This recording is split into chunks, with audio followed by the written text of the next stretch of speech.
Hey, do you like Dark Souls? Well, believe it or not, the Dark Souls gameplay formula actually got its start on the original PlayStation in 1994.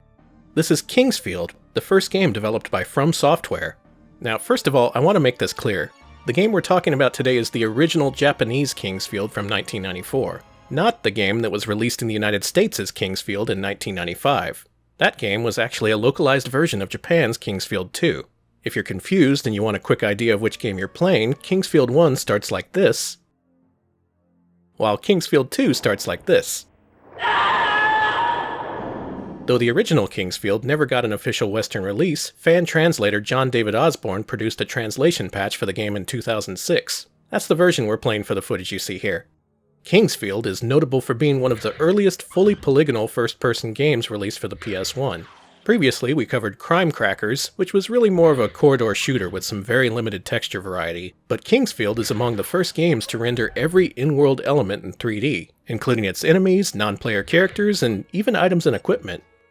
Kingsfield also stands out by putting an action-oriented spin on a primarily turn-based genre. Whereas most 8-bit and 16-bit dungeon crawlers made you pick combat options from a menu, Kingsfield forces you to lumber right up to that treant's face before you can smack it with your sword. For better and for worse. We'll discuss that in a bit. Kingsfield's gameplay takes place in a 5-floor dungeon. On each floor, you'll have to press switches, unlock doors, and occasionally solve item-based puzzles before you can remove whatever roadblock is keeping you from reaching the exit. For instance, you can see the first floor's exit soon after starting the game, but you can't reach it without being horribly killed. Meanwhile, a nearby priest tells you that he's missing his cross, and other NPCs hint that he has a key that you might want, so you go looking for that cross. After getting lost in the caves for a while, you'll discover the hideout of a black market shopkeeper, who just so happens to be selling a gold cross. Buy it back, return it to the priest, and he'll give you a key that opens up a shortcut between the north and south sides of the map. It also unlocks another door leading to a switch that shuts off the arrow trap blocking the exit, giving you access to the second floor. Progress isn't as straightforward as following the main quest line, however. Somewhere along the line you're going to run out of magic points, and the only way you can refill your meter other than using rare consumable items is to drink from the dragon fountain on the first floor. But the dragon fountain is behind a door that you can only unlock by collecting a specific item from one corner of the map and then placing it in a completely different area, after which you get no indication of what it is that you've accomplished. So a large part of the game involves returning to previously explored areas to see if anything changed. Or, as in this case, you might never know about something that you need to finish the game. Fortunately, Kingsfield's maps are designed with enough texture variety to make them intuitive to navigate. Later games in the series would make this a focal point of their design, adding more frequent landmarks to keep players from getting lost. Even back in 1994, though, the level design in the original Kingsfield is still mostly distinct and easy to navigate. The first floor, for instance, is divided up into multiple segments, including the town area, the caves, and the graveyard, all of which you can identify at a glance. And in these environments, you can even see hints of the kind of tragic fiction that From Software likes to scatter throughout its Souls games. On the first floor, you'll encounter a gravekeeper named Nicholas, who tells you about his son Hans, who apparently looks exactly like him. So he's made of like 12 polygons and doesn't have a face. Got it, I'll keep an eye out. You eventually find their house at the end of a tunnel that they've carved out of solid rock and wallpapered in wood grain for some reason, only to find out no one's home, and also their house consists of a single bed and a barrel in the corner. Look, this is a 1994 PlayStation game, you're gonna have to mentally fill in the rest of the details. The barrel alone is probably pushing the system to its limits. So you eventually find Hans, and oh no, he was killed by mummies! Note the ironic juxtaposition of the Christian cross, as if to say, hey, you use crosses on vampires, not mummies, you dummy! So you go back to Nick to report the bad news, and oh, turns out these grave keepers are actually grave robbers. That explains all the holes you keep tripping over in this area, at least. Not to mention the angry undead monsters. But hey, at least you get a map out of it.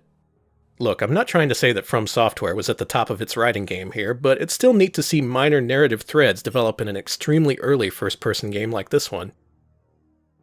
For all its achievements, though, a lot of things in Kingsfield feel pretty superficial and underdeveloped.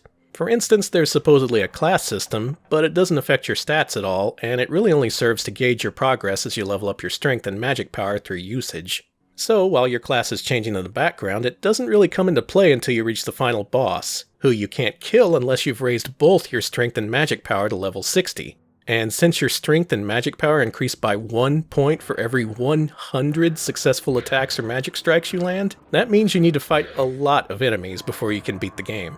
And of all of Kingsfield's shortcomings, the combat is the one thing that's either going to make or break the experience for you, since you're fighting things pretty much constantly as you explore each floor.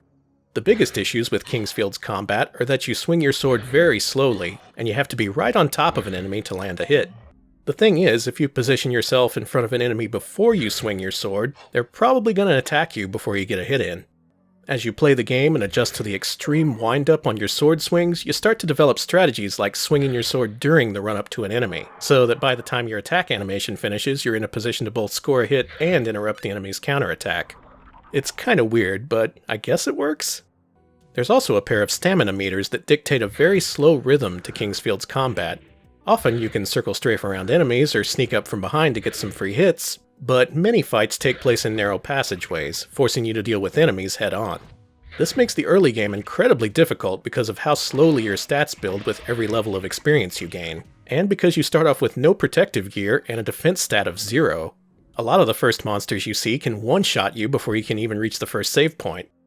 The way the combat is executed actually kinda reminds me more of early action RPGs like Ys and Hydlide, where it was often difficult to hit enemies without also taking damage in the process.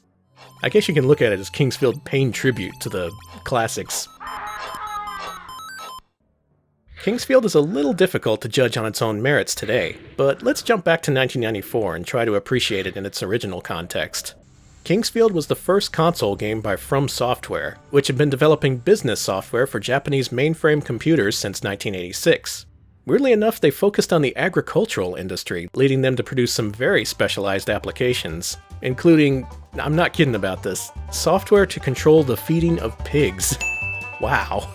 It's also kind of funny to note that Cosmic Race developer NeoRex was in a similar position around the same time, being a business application developer that also wanted to break into the games industry. But by this point it probably goes without saying that Cosmic Race did not achieve the same level of success as Kingsfield.